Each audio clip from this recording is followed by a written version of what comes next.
If you do all of those things, I think you can be whoever the fuck you want to be in like 18 months. Hey guys, welcome back to Be the Standard. I'm Denny Giamazzo, your host. I'm here as always with my best friend and co-host, Mike Burns. And today we have a very special guest. He's actually our producer, and he's been a very close friend, personal friend to me since we were about 7 years old, so about 35 years of friendship here. And that is Geoff Bolte. What's up, brother? Not much, just different to be on the in front of the screen, in front of the camera. So yeah, that's important for context, right? To let these guys know. So Geoff is actually, we call him the producer of the show, right? Everything that happens behind the scenes, from setting up the cameras to making sure the audio is all good to go, to editing, to everything. Geoff makes it happen, and I appreciate you coming along this journey. I know I thank Mike a lot, right? I say, hey Mike, thanks for coming on the journey, and I thought of you when I decided to do this, and you are just as valuable or as either one of us to this team. So I really appreciate that. And the fact that, we've known each other so long and go back so far, it's awesome for you to be a part of this with us. So I appreciate it. It's been a fun run. Never knew where we would be right now, a year ago. Yeah. And it's been fun. It's something different, something I've always wanted to get into. And, I'm glad we're doing it. Yeah, absolutely. Now, like I said to the audience, we go back 35 years. We met, second grade, playing Little League. Your dad was our coach. Yeah. Walk me back to, that time, right? To when we met and what childhood was like. And, tell me give them a little bit of context of like where we come from and, your story a little bit. We're a small town, very rural area. We're close enough to, some bigger cities in New England, but we're in the middle of nowhere for the most part. So you moved in and, you started playing ball, and we were hanging out here and there just because, just how it worked out. And I'd say, bunch of years we were inseparable. It's almost like you and Mike right now, from how it sounds, you figure, we were probably the first group, and then Mike came in, when you guys were older. Yeah, and it's funny how like life just kind of happens, right? I mean, it's not like there was a falling out. It's not like there was ever any hard feelings. It was just you grow up, you go through your schooling, you get out of high school, and like people kind of just go their own separate ways. But for me, just I've shared my background enough on this show, and this isn't about me, but with me coming from where I came from and then coming to Thompson, which I think at the time was like a population like 6,000. We talk about probably how small 6, it is. 7, yeah, it's rough, running around 10, 11 right now. Yeah. Maybe.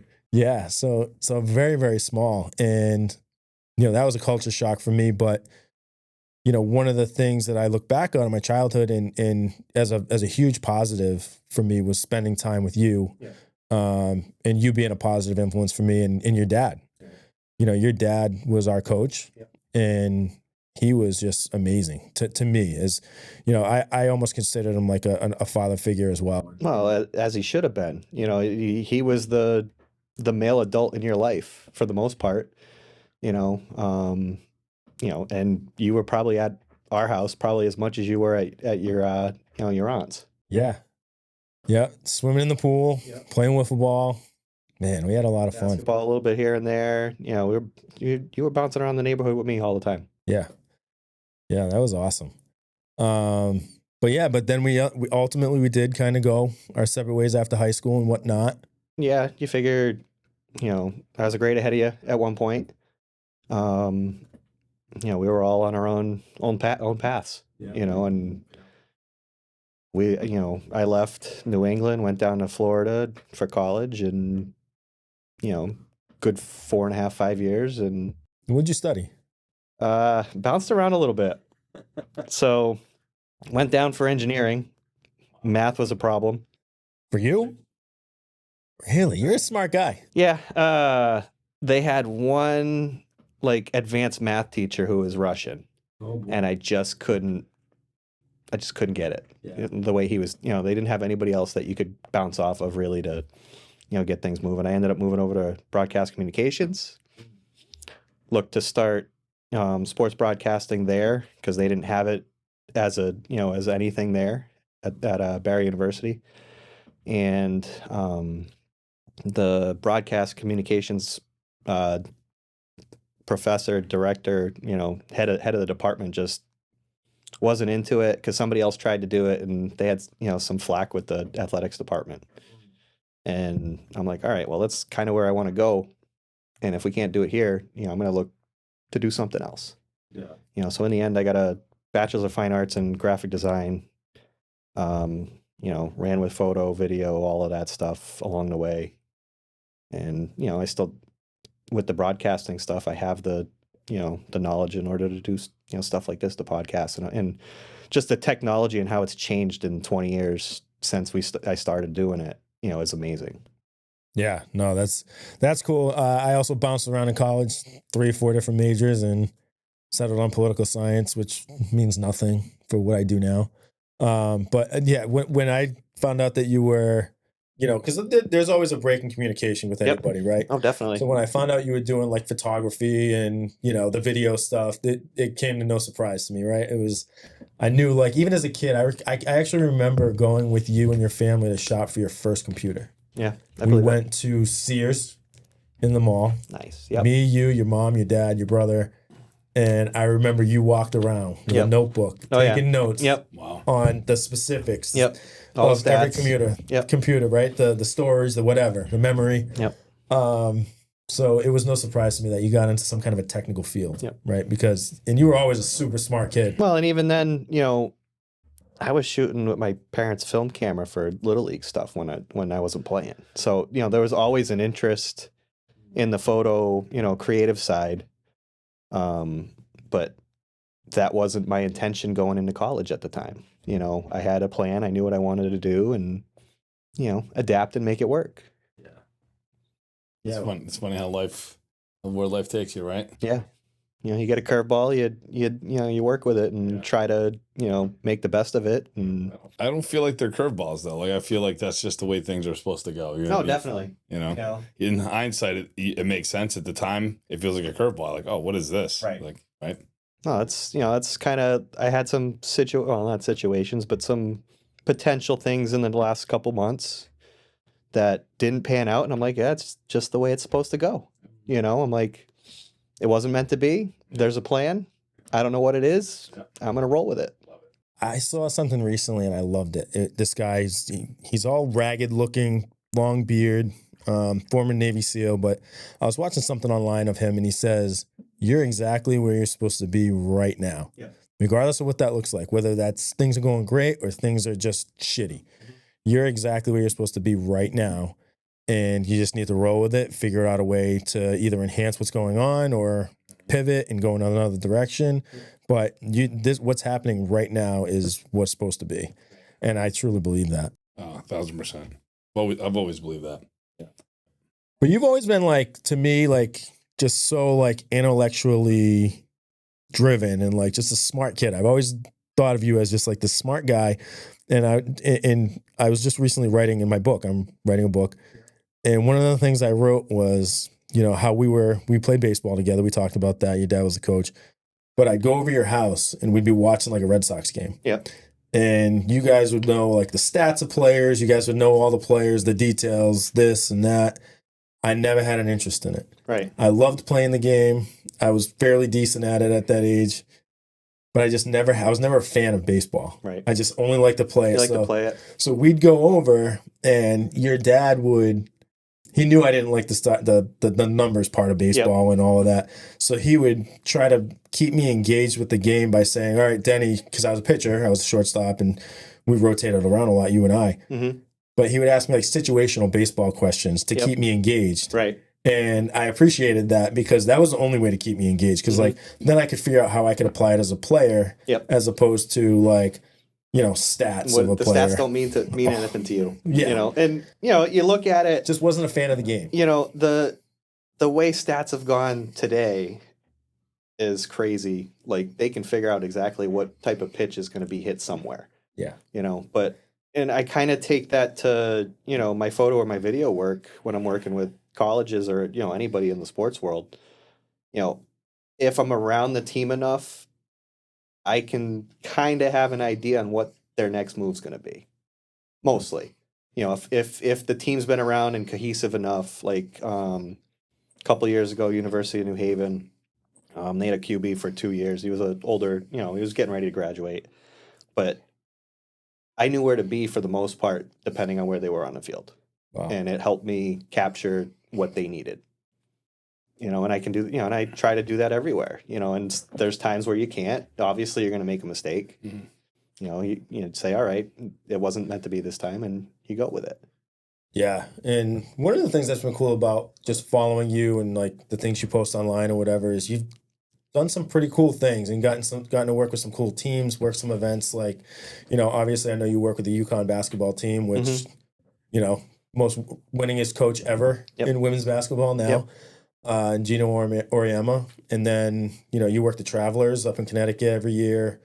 Talk to me about, those experiences and the people you get to meet and work with and, because that's cool. That's cool. We'll start from the beginning, because it wasn't like that at the start. Yeah, it was early on. It was, doing local, little league, youth league stuff, working long weekends, 40, 50 hour weekends, kind of paying your dues. Friday through Sunday, making, doing your dues, making minimal money, but it was enough to make it work.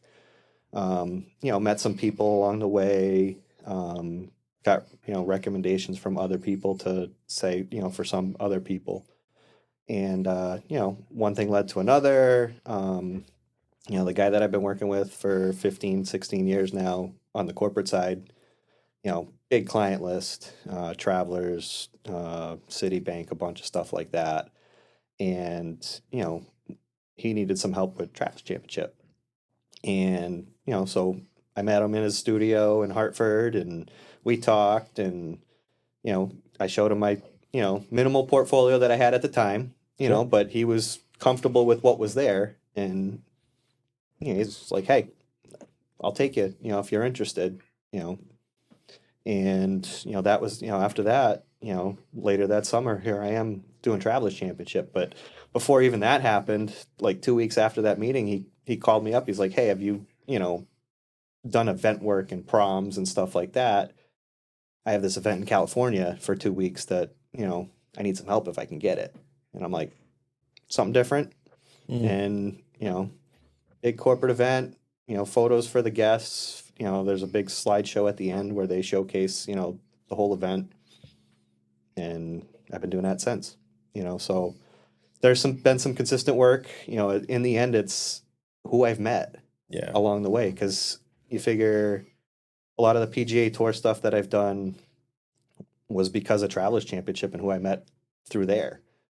I figure, I've done the Arnold Palmer event a couple years, Valspar. There's been some really big PGA events that I've been able to do because of who I met along the way. Same with the college stuff. Other photographers couldn't handle certain, didn't have the capability to handle other schools, so they'll reach out to me and see if I can do it. If I can, I can. If I can't, I can't. I've had University of New Haven for 9 years, 10 years now. Wow. Amherst College was actually interesting, where we had a parent reach out to us to cover his kid in football. Really? Just him. Really? Yeah. And that's how we picked up Amherst College. Wow. As a client, because they were looking for somebody after their college photographer left. Okay. Because he was overdue. Yeah.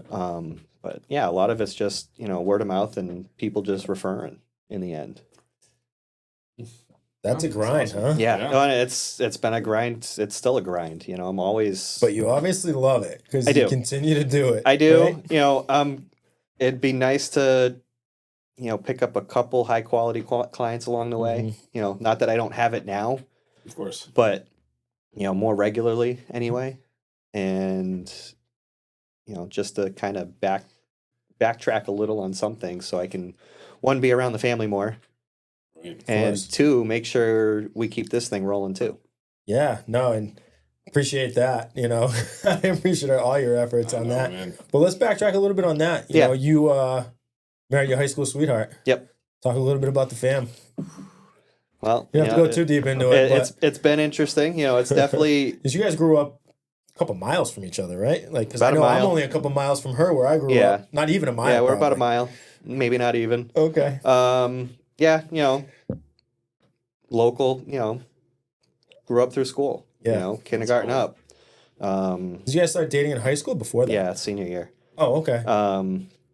But yeah, things happen for a reason. Yeah. It always does. Yeah. We went to college together.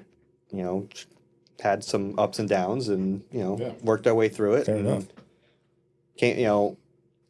I've been told I'm the one that forced us to come back up north, which it kind of was. I had guaranteed work up here, so I'm like, hey, we should probably do this because I don't know how long it'll take to hunt in Florida. Sure. And if I didn't do that, I wouldn't be doing what I'm doing right now. Like we said, things happen for a reason. Yeah. But yeah, no, 2 kids. My daughter's 13, son's 10. They're terrors around the house. They do their thing. We don't push them to do things. Yep. Unless they want to. We let them make choices, and if it's the right choice, it's the right choice. If it's not, it's not. Absolutely. And they'll learn quick. Yeah. Luckily, and I feel they're like every other kid. They're really good at school. I think that we've definitely instilled the importance of values behind that. Put your best effort forward on that end. Even if like my daughter says math's her favorite subject right now, and ask her 3 years ago, wasn't even close. Really. She's like, I just can't get it. Now she's happy with it. She's got a long-term plan, which, as we all know, can change. Oh, yeah. And it's changed once already for her. So, we'll see where it goes from there. But, overall, family life's good. The work-life balance is really tough, Yeah. Running your own business and for how much I travel. Not that there's a lot of travel, but the travel tends to come in, big swings. You figure, last year, or this year, actually, should I say, March, I was gone for 2 weeks for that corporate event. Yeah. And from there, I flew out to Portland for UConn women's basketball for Sweet 16. I remember that because we were filming multiple episodes just because we knew you'd be away. Yeah. Yep. And, the one that hit me the hardest was when the women were playing on one of our first nights. The event works, it's like Groundhog Day every 4 days because it's a new group coming in. And the first night of the last group, my daughter calls me up. She's like, when are you coming home? I'm like, well, it all depends what UConn does. And I don't know until I know what happens there, I won't know. Right. And then, they won, so I had to give her the news, and she wasn't too happy about it, but, she understands it. She's been around it since I've been doing it. So she knows, March, April, sometimes May is my travel time. And she also knows that if she's playing a sport in the spring, I'm doing my best to be at every game that I can. Of course. And the only way I can't is because I'm traveling. Yeah, and because she's been around it since you've been started since she's been born and you've been doing it. I mean, she's kind of conditioned for it, so that's good and bad, right? Yeah. And it's nice at 12, 13 that she still wants me to be home. That's good. Great. It's a great thing, yeah. I'm sure that the real test is when she's 16, 17. Well, that could change real quick. She has her moments. We all do. But yeah, it's been fun. And the tough one was calling her from the airport in Miami when I'm flying to Portland. Yeah. And she's like, "You're not coming home?" I'm like, "Nope, not yet." I'm like, "We'll see what happens." And it was another week and a half until I was home. Wow. So it was almost a month away. Sure. Which isn't a lot for some people, but for those that don't travel often, Yeah. it can be. Yeah, absolutely. For sure. Everybody asks me how much I travel. I'm like, maybe 40, 50 days out of the year, which is still a lot. Yeah, that's a lot. But a lot of it's 1 or 2 days here or there because of small events wherever I'm going. Yeah. It's just that 2, 3, maybe 4 week span that can hit.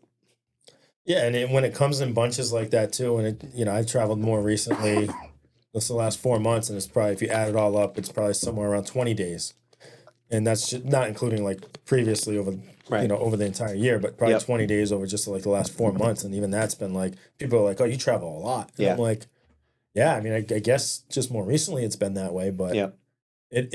it's luckily I don't have a family, right? So I don't have It to. changes things, yeah. Yep. If I had a daughter sitting back at home being like, hey, Dad, I'd be like, ah, shit. Yep. I'd feel bad. Well, and I think like today, it's a lot easier with technology. Yeah. You know, 'Cause you can FaceTime you know, them, you can see them. you know, I FaceTimed every time I could. You know, and it's obviously, you know, if I'm on the West Coast, it's tougher to call home on the East Coast, depending on the times and what we're doing. But like, yeah, like I said, the guy I do a lot of corporate work with, you know, he started 35 years ago, and you know, he got divorced early on because all the work he was doing. And I don't think that was all the reason, obviously, but Yeah. you know, he's got 3 kids, and he was home when he was. And you know, I think if he was doing it at this time, it's easier because he can call home, he can, you know, chat and yeah. at least, you know, do things. Yeah, I mean that's the upside to technology, right? Is you can still engage in difficult situations or circumstances. Yep. So it can kind of still keep you connected at least on some level. So that's good. Talk to me about, because I know at the time this was kind of a big deal for you. I don't know where it kind of ranks in your career now, but you've been in Sports Illustrated.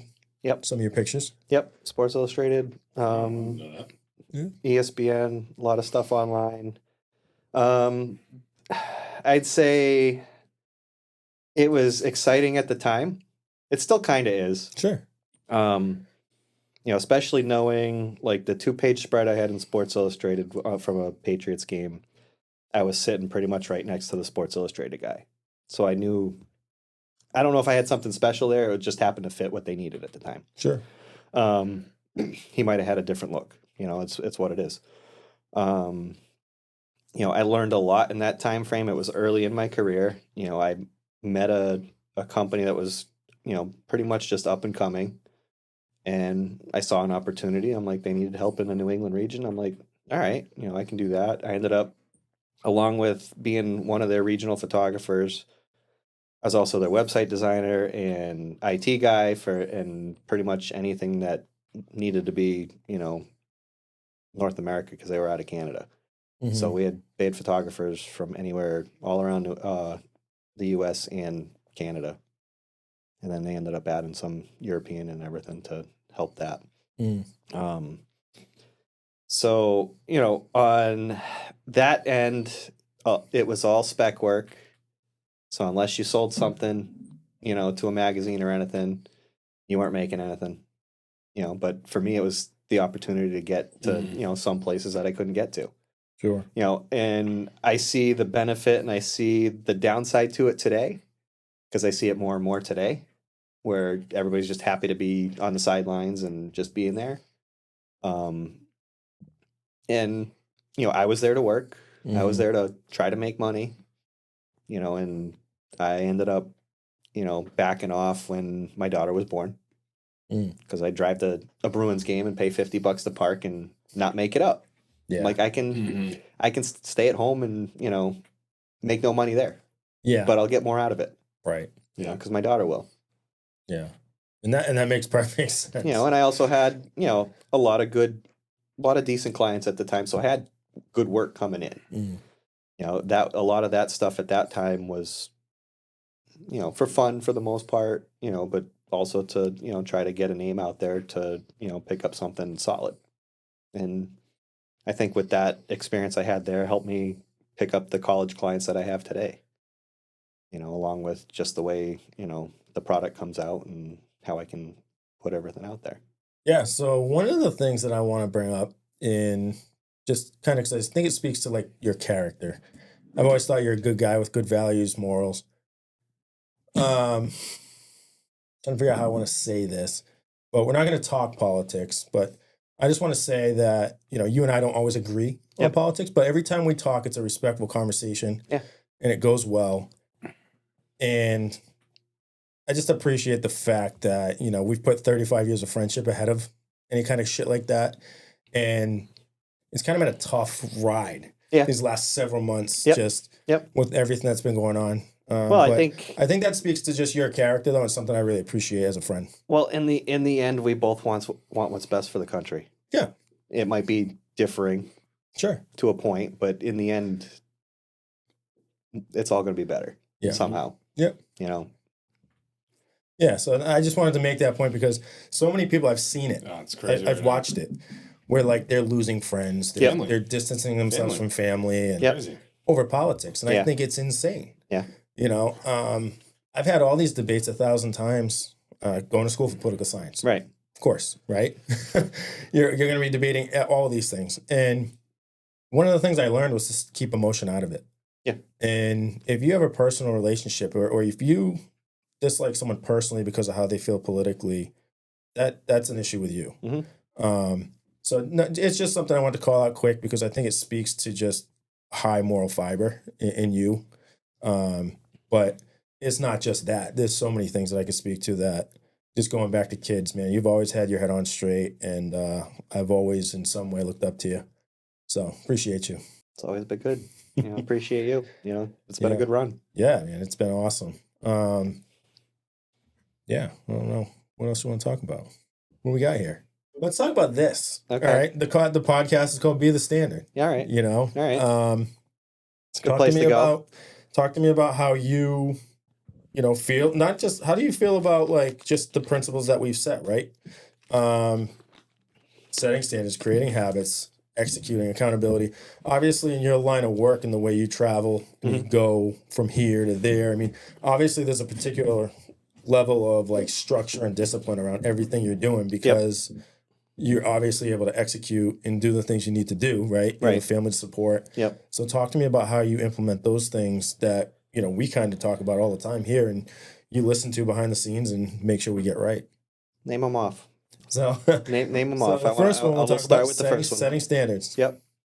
All right. Setting standards, you figure on my end, it's the quality of the work. It's the how I work with the client. You want to make sure you're respectful of what they need. Mm-hmm. You can obviously make suggestions as the creative person. Say, I don't think this is going to work. But, in the end, you're working for somebody, so you want to make sure that they get what they want. I set the bar high. Mm-hmm. I want to make sure the quality of our work is, above par. While I know my work might not always be the best, and I know there's better, creatives out there ahead of me. I'm always looking to grow.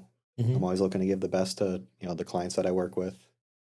And, if they have any specific, issues with my work, we'll work it out, Mm-hmm. and, setting the standard. I want to make sure that whether it's myself or, employees or subcontractors that work for me, I want to make sure that they know, this is the bar we got to hit no matter what. That's awesome. And that answer's perfect. And that we'll go right into the next one. I mean, what are you doing, those habits, the things that you're executing on to make sure that you're meeting the standards that you set for yourself and your clients? The habits are tough. Sure. I'm a procrastinator in itself.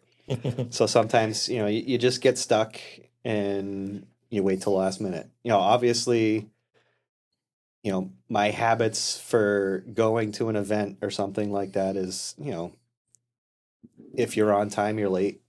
Yep. So I've always been an hour early at minimum to a sporting event. If there's bigger things that I'm looking to do, 2 hours, like set up camera remotes or something like that where I need extra time to make things work. Mm-hmm. But habits, just making sure I follow what the client needs. Make sure that I'm in contact with them all the time to make sure everything's, good. Always check in with them after the fact to, say, hey, what can we do better? Because I know we can. Yeah. There's always a small chance to, make things better. And we can always do that the next time around. Awesome. Yeah. In your line of work, I mean, it's probably tougher to like stick to like like you could probably stick to habits, but routine's probably definitely tough because you're in different places at different And times. it's definitely different per genre of work. Yeah. Like a corporate event is totally different than a sporting event, or from doing, a commercial, advertising campaign type Different thing. in terms of like equipment, personnel, all that stuff. Just a little bit of everything, Yeah. just the process of, getting from A to B to C to D. They're similar, but there's always small minor steps here and there. Like I did a shoot for an architecture firm in November for a new venue that they just worked on, and it was a sporting event. So I was a little thrown off, but it's something I've always wanted to do, is kind of blend, the commercial corporate side with sports, which we kind of do at Travelers Championship just because of what it is. But on this one, it was totally different because, you're not there to capture the event itself. You're there to capture the venue that they built. And, my mindset was getting pulled in different directions just because of what it was. But I also knew, hey, I'm here for a reason. If they ask for some things, I'll get it. And I feel on that end, I had a plan going in, and I followed and executed the plan as I wanted. Awesome. And they made some changes throughout, and we made it work. Awesome. So what are the things you do then? I talk about, and I think I always say like the most important thing is holding yourself accountable to your own standards, your own habits, and your own execution. How do you go about holding yourself accountable? I mean, you said you're a procrastinator, and I can be that way. Yeah. I try not to be, but it happens. I forget who said it. It might have been Elon Musk, right? If you give yourself 20 days to get a task done, it'll take you 20 days. If you give yourself 2 hours, it'll take you 2 hours. Yep.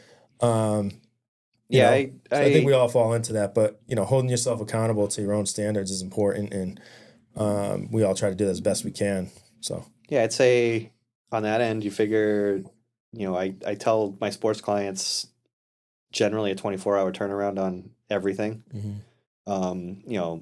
The college clients now, even the golf clients and stuff, due to the nature of the events, images go up right away. So I set the procedure for them and say, hey, the ones that are coming up in game are meant for social, web use only, because we're sending smaller images, because just the way the networks work, they're slow and we want to get them up quick. You'll get the full res within 24, 36 hours of everything. That way we know, one, the quality is exactly what it needs to be. And two, if we made a mistake in uploading a slightly out of focus image, for social, it's not going to go up, but we'll find one that's in that range that fits the look. love it. And then, on everything else, it's setting timelines for, when the final product's done, and making sure that you stick with it. Yeah. That's awesome. So what's the favorite part of your job, the best part of your job, and the worst part of your job? I'd say the best part is who I've met along the way. Whether it's who I've worked with or just people in general. Thanks to, certain events that I've done, I've met some high-end celebs, whether it be Arnold Palmer, Jack Nicklaus, on the golf side, obviously a ton of regular PGA pros right now. Sure. Figure Tony Bennett. We had the cast of Hamilton at an event. So there's you get to meet and work with some pretty impressive people. Sure. Even on the corporate side, just working with the C-suite people. I know early on I was a little, put it back a little, just because I'm like, oh, these people are making, millions and millions of dollars a day, and very intimidating. Yeah. And until you really get to know them, and like this past year, I was taking the CEO's family on the first tee after the Sunday tee off, and the guy that I'm working with came walking by behind him. I'm like, hey, Flash, you're in the way. And the CEO's like, well, he can jump in the photo because he's part of the family, and he's like just like you. So it's nice getting to know you know, those people that are potentially intimidating Mm-hmm. are pretty much like you and me. Yeah. You know, But like just larger bank accounts. right, bigger bank accounts. You know, they might work crazier hours, even though I work some crazy hours as it is. Mm-hmm. But you know, it always amazed me when I would get to sit down with one of them and just chat. Mm-hmm. You know, and it's like and they'd thank me. You know, they'd always thank us for being at this event because of what we do and show everybody what they got to do in the end. Yeah, and that was kind of my experience selling software when I was at Oracle, right? You get yourself into these positions where you're talking with CEOs, CTOs, and you're in the C-suite, and then you wonder, like, how the fuck did I even get here? Yeah. How am I engaging with these people who's, they have the inflated bank accounts, and it is very intimidating sometimes to have these discussions, especially when, you're coming at a CTO and you're asking for their company's money. Right. But you do, if you develop a good enough relationship, you learn that they're just regular people. Like, they loved my tattoos. Like they're just cool, down to earth people. Like, most of them. There's some pretentious, Oh yeah, I've worked with some of them too. But I think generally speaking, I've come across some very nice ones, and for the most part, people are very nice. Yeah, and one thing on that end, one thing I learned early on was to do my research on who's who. On bigger companies, so I can know who's the most more important than some others. Mm-hmm. Like I did a group photo shoot, should I say, with who was it with? Deutsche Bank. Okay. And I wanted the CEO in a certain spot because he was there, and he's like, "Oh, we need to rush this along, and we need to get this moving." I'm like, "Nope, you need to be right here, just because I know you're going to thank me later." Because I've heard horror stories where other photographers had the CEO kneel down in the front row, or and it's like, no, they're you don't want them kneeling down. You don't want anybody kneeling down on a corporate end anyway. You put them in a position where a CEO belongs. Yeah. Like you're the photographer, but I wouldn't make I wouldn't even think to make a CEO kneel. Yeah, that's great. Right. No, I learned that early on from another photographer that said, "Hey, yeah, they didn't hire me, and the company learned because they hired somebody local and they did this, and they said never again." Yeah. I'm like, that's a good story for me to stick with. Yeah, and it's like any other job, right? Those are the things you pick up along the way. The lessons you learn. And I think those little things there help me to, on the bigger events on the sports world, where like 1,000 points for a player or something, or the coach had a certain amount of wins, and they want to chat at half court with whoever's handing them whatever, and it's like, no, we don't have time for this. Look at me, take a picture, let's make it happen. Yeah. We got to get the game moving. There's a time clock for a reason. Yep. Yeah, no, so this is good. This has been a good talk. What would, call it 22, 23, 24-year-old Geoff, what would he do differently, if anything? I don't know if what advice would he give? I don't know. Give yourself? I don't know.